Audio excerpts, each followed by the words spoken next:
नमस्कार बच्चों, आज हम इस वीडियो के अंतर्गत कक्षा 10 की फर्स्ट फ्लाइट बुक का poem number 3 A tiger in the जू, जिसके पोइट लेस्ले नॉरिस। इस पोएम के क्वेश्चन एंड आंसर आज हम इस वीडियो के अंतर्गत लेने वाले हैं। टेक्स्ट बुक के क्वेश्चन एंड आंसर के साथ इसमें एडिशनल क्वेश्चन तथा पिछले सालों में बोर्ड एग्जाम के अंतर्गत पूछे गए प्रश्न उत्तर को भी शामिल किया गया है, इसलिए ये वीडियो बहुत ही यूजफुल है आपके लिए। इस वीडियो को अंत तक जरूर देखिएगा।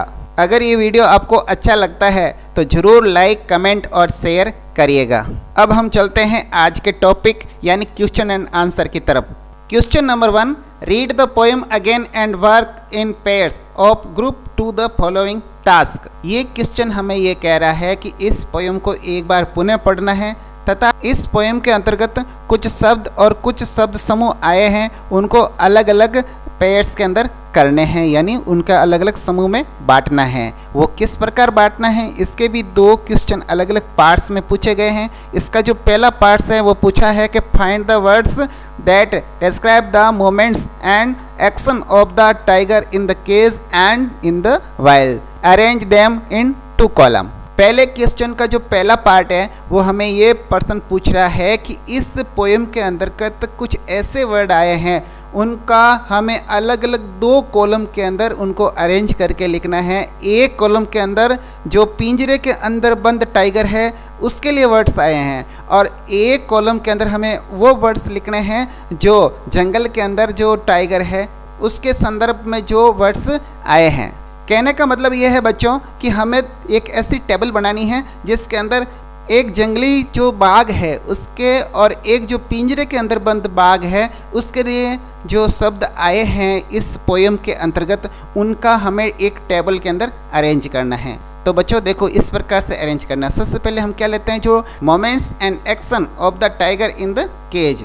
अब वो कौन कौन से वर्ड आए हैं देखिए आप। एक तो आया है स्टॉक्स यानी अकड़ कर चलना, फ्यूज स्टेप्स यानी कुछ कदम, स्टॉकिंग यानी अकड़ कर चलते हुए, इग्नोरिंग यानी उपेक्षा करते हुए, स्टेट्स यानी घुरता है, जोर से Ghurna, here's and last voice यानी अंतिम आवाज़ सुनता है। ये शब्द इस पोएम के अंदर जो पिंजरे में बंद है टाइगर उसके लिए आए हैं। और कुछ ऐसे वर्ड भी हैं जो जंगल में जो टाइगर है उसके लिए आए हैं, और वो वर्ड कौन से हैं, moments and action of the tiger in the wild. इसके अंदर शब्द मिलेगा आपको एक लैकिंग यानी घात लगाते हुए, यानी घात लगाकर हमला करना, स्लाइडिंग यानी सरकते हुए, धीरे धीरे सरकना, घास पर वो सरका था ना शब्द आया था, स्नार्लिंग यानी घुर्राते हुए, बारिंग यानी दिखाते हुए, और एक शब्द आया है टेरराइजिंग यानी आतंकित करते हुए, यानी आतंक मचाते हुए। अब क्वेश्चन का जो अगला पार्ट है वो लेते हैं। अगला पार्ट है find the words that describe the 2 place and arrange them in 2 column. ये पर्सन हमें ये कह रहा है कि इस पोएम के अंदर आए कुछ ऐसे शब्द जो दोनों स्थानों, दोनों प्लेस यानी जो केज है और दूसरा फॉरेस्ट है, उन दोनों का वर्णन कर देते हैं। ऐसे शब्द, उन वर्ड्स को भी टेबल के अंदर हमें सजाना है। पहले हम उन वर्ड्स को लेते हैं जो पिंजरे यानी केज के लिए आए हैं। ऐसे कुछ वर्ड्स आए हैं जैसे हिज केज उसका पिंजरा, कंक्रीट सेल मजबूत कोठरी, बिहाइंड बार्स सलाखों के पीछे, लेंथ ऑफ हिज केज यानी अपने पिंजरे की पूरी लंबाई। ऐसे कुछ शब्द आए हैं जो ये केज यानी पिंजरे से रिलेटेड हैं। अब कुछ ऐसे वर्ड भी आए हैं जो फॉरेस्ट या वाइल्ड यानी जंगल के लिए हैं, जैसे लैकिंग इन शैडो परछाई में घात लगाते हुए, स्लाइडिंग थ्रू लॉन्ग ग्रास यानी लंबी घास में सरकते हुए, वेयर प्लम्प डियर पास यानी जो मोटा ताज़ा जो हिरण है ना गुजरते थे उसके लिए शब्द आया है, अराउंड हाउसेज यानी घरों के चारों ओर, जंगल्स एज यानी जंगल का एक छोर होता है, किनारा होता है, उसके लिए यह शब्द आया है। अब इस टेबल से रिलेटेड हमें पूछा गया है कि now try to share ideas about how the poet use words and image to contrast the 2 situation, यानी कवि अपने जो मन के भाव है वो 2 भागों में बांटना चाहता है, और वो 2 भाव कौन कौन से हैं आपको मालूम है। एक तो आज़ादी का, एक गुलामी यानी प्रतंत्रता का। तो हम वो दोनों सिचुएशन को यहाँ कॉन्ट्रास्ट यानी तुलना करके समझाएंगे। इसका आंसर हम इस प्रकार से देंगे, the poet tries to present the real picture of the life of a tiger in a cage and in a jungle. कवि एक ऐसी स्थिति, एक ऐसी तस्वीर जो वास्तविकता को लिए हुए है उसको प्रस्तुत करना चाहता है. द पोइट कंट्रास्ट वर्ड, कवि ने यहाँ कुछ तुलनात्मक या अंतर करते हुए कुछ शब्द दिए, जैसे फ्यू स्टेप विथ लर्किंग. जैसे यहाँ फ्यू स्टेप जो वर्ड आया है पोइम के अंदर, जो पिंजरे में बंद टाइगर था उसके लिए आया है, और दूसरा जो लर्किंग यानी घास पर जो सरक रहा था यानी वाइल्ड के अंदर जो टाइगर था उसके लिए आया है. यहाँ पर कुछ और वर्ड्स है जैसे ignoring with terrorising and image. Poem के अंतर्गत और भी वर्ड है जैसे locked in a concrete cell, एक कोठरी के अंदर बंद है. With standing around houses, behind bars, with near the water hole. कुछ वर्ड ऐसे थे जो जंगल के टाइगर के लिए यूज हुए हैं तथा जो पिंजरे में बंद टाइगर है उसके लिए यूज हुए हैं. तो दोनों में कितनी विभिन्नताएं हैं आप देख सकते. अब अगला क्वेश्चन है, notice the use of word repeated in the line such as these. ऐसे कुछ वर्ड्स हैं जो बार बार रिपीट हुए हैं. जैसे यहाँ पर बताया है on pads of velvet quiet in his quiet rage. यहाँ पर क्विट शब्द 2 बार आया है. And start with his brilliant eyes at the brilliant stars. दोनों लाइन्स के अंदर ब्रिलियंट शब्द बार बार आया है. ये शब्द जो बार बार रिपीट हुए हैं, what do you think is the effect of the repetition. यानी ये जो बार बार शब्द की पुनरावृत्ति हुई है, रिपीटेशन हुआ है, तो उससे आप बता सकते हैं क्या कि इसका क्या प्रभाव पड़ा है. तो ये हमें बताना है इस क्वेश्चन का आंसर देने के लिए. इसका आंसर हम इस प्रकार से देंगे.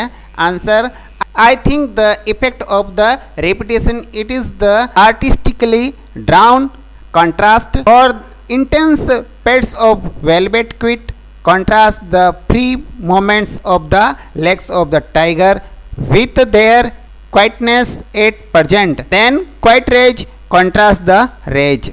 हमारा ये मानना है कि बार बार जो शब्दों का रिपीटेशन है ये इस कवि की कल्पना है और उसका कलात्मक प्रदर्शन हो रहा है. वो अपनी कला का प्रदर्शन दिखा रहा है.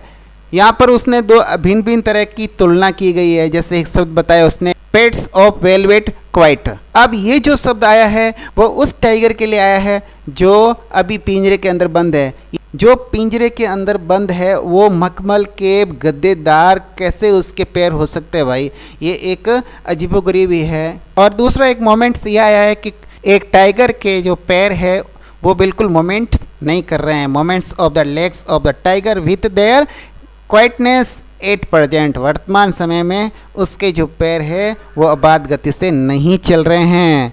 The quiet range contrast the rage. आज वह टाइगर एक पिंजरे के अंदर बंद है, तब आप ये कह रहे हैं कि उसके मखमल के जैसे पैर है और बहुत सुंदर है और बहुत अच्छे है. अगर वही टाइगर खुले जंगल में होता तो क्या आप ऐसे शब्द कह सकते क्या. और जो दूसरा सेंटेंस है जिसके अंदर ब्रिलियंट शब्द आया है वो क्या बता रहा है, the repetition of brilliance eyes and brilliance stars is for the sake of Mphasis on the ideas of freedom and happiness of the zoo tiger. एक शब्द और उसने बताया ब्रिलियंस आई यानी चमकीली आंखें, और दूसरा शब्द आया था ब्रिलियंट स्टार्स यानी चमकीले तारे. तो इस प्रकार ये दोनों को एक साथ बताना ये भी एक विरोधाभासी है. संभवतः ये जो शब्द हैं वो जो चिड़ियाघर वाला बाग है उसके फ्रीडम और हैप्पीनेस पर जोर दिया जा रहा है. अब हम बढ़ते हैं आगे और लेते हैं कुछ एडिशनल क्वेश्चन. एडिशनल क्वेश्चन वो 20 वर्ड्स के अंदर आपको आंसर देने हैं. First question, how does a tiger look in his cage in zoo. यानी चिड़ियाघर में एक बाघ अपने पिंजरे में किस प्रकार का लगता है वो बताना. इसका आंसर लिखेंगे, tiger looks restless, frustrated, uneasy and in a silent anger in his cage. It can be noticed through his behavior and his walking steps. एक बाघ अपने पिंजरे में बेचैन, कुंठित और परेशान तथा शांत गुस्से में दिखाई देता है. हमने ये पता कैसे लगाया, उसकी चाल, उसका जो बिहेवियर है उससे पता लगाया. नेक्स्ट क्वेश्चन, अगला जो क्वेश्चन है, how does a tiger live in his natural habits. एक बाघ अपने प्राकृतिक निवास में किस प्रकार से रह सकता है या रहता है ये बताना है. इसका आंसर लिखेंगे, he hides in a long grass near a water pole in order to find plums dear a prey. जो जंगल में शेर होता है वो लंबी घास में छिपकर बैठ जाता है और जिससे वो मोटे और जो ताज़ा वो हिरण है ना उसका शिकार करने के लिए वो बैठ जाता है। वह स्वतंत्र और प्राकृतिक जीवन का आनंद भी बैठे बैठे लेता है। He likes free and natural life, और वह प्राकृतिक जीवन व स्वतंत्रता का आनंद भी लेता है। Next question, what is the present condition of the tiger as given in poem. बाघ की वर्तमान दशा क्या है जैसे कि इस कविता के अंदर कवि ने बताया है। तो इसका आंसर हम ऐसे देंगे, the tiger is locked in a concrete wall. एक जो टाइगर है उसको कंक्रीट की जो दीवारें हैं उसके अंदर ताला लगाकर बंद कर दिया है। His strength is kept behind the bars, और उसकी जो ताकत है वो लोहे के सरिये के पीछे बंद हो चुकी है। He can walk up to the length of cage, और वो पिंजरे की लंबाई तक ही घूम फिर सकता है। Next question, what is the tiger thinking while looking at the stars. यानी वह बाघ सितारों को देखते हुए क्या सोचता है, क्या सोचता भाई। The tiger thinks about his day of freedom, he freely his spent those day. यानी जो बाघ है वो अपने उन दिनों के बारे में सोचता है जब वो क्या था, आज़ाद था।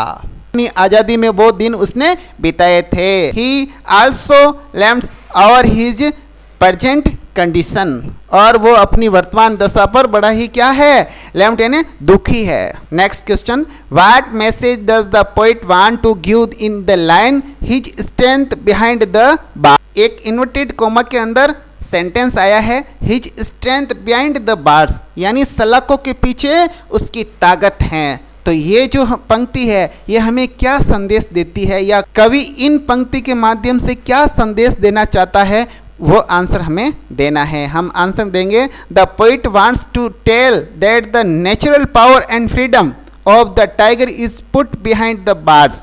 कवि हमें संदेश देना चाहता है कि बाघ की जो प्राकृतिक या नेचुरल जो पावर है, शक्ति है, ताकत है और स्वतंत्रता है, वो सलाखों के पीछे डाल दी गई है, सलाखों के अंदर बंद कर दी गई है। He wants to tell us about freedom of tiger, और वो बाघ की स्वतंत्रता के बारे में हमें बताना चाहता है, समझाना चाहता है। और इस बाघ के माध्यम से हमें ये भी संदेश देना चाहता है कि जीवन में आदमी की स्वतंत्रता का क्या मूल्य है, वो हमें इन कविता के माध्यम से कवि संदेश देना चाहता है। अब हम लेते हैं स्टेंज, जो एक खंड होता है, काव्य खंड, वो दे दिया जाता है बोर्ड एग्जाम के अंदर, और उसमें से कुछ प्रश्न पूछे जाते हैं। जैसे हमारे पास एक खंड है, he stalk in his vivid steps the few steps of his cage on pads of velvet quiet in his quiet rage. अब ये एक टेक्स्ट हमारे सामने है और इसमें से कुछ प्रश्न पूछे गए हमसे, उन प्रश्न के हमें आंसर देने हैं, और ये बोर्ड एग्जाम 2014 के अंदर पूछा गया है। How is the cage of the tiger, ये प्रश्न इसके अंदर से बनता है और इसी में से हमें आंसर देना है। और आंसर देंगे, the cage of the tiger is strongly built with bars, the length is few step where he can walk in silent angle. हमने ये आंसर दिया है कि बाघ का पिंजरा सलाखों से मजबूती से बना हुआ है और पिंजरा कुछ कदम ही लंबा है, जहाँ पर बाघ एक शांत और गुस्से में भरकर चल सकता है। ये बात इसके अंदर बताई है। और इसका एक प्रश्न और बनता है, और वो प्रश्न है, how does a tiger look in cage, यानी पिंजरे में एक बाघ किस प्रकार का नज़र आता है। तो बाघ किस प्रकार का नज़र आता है, ऊपर दे रखा है, हम वही आंसर इसमें देने वाले हैं। A tiger looks restless uneasy in steps, he is full of silent anger and ignores the an who comes to visit zoo।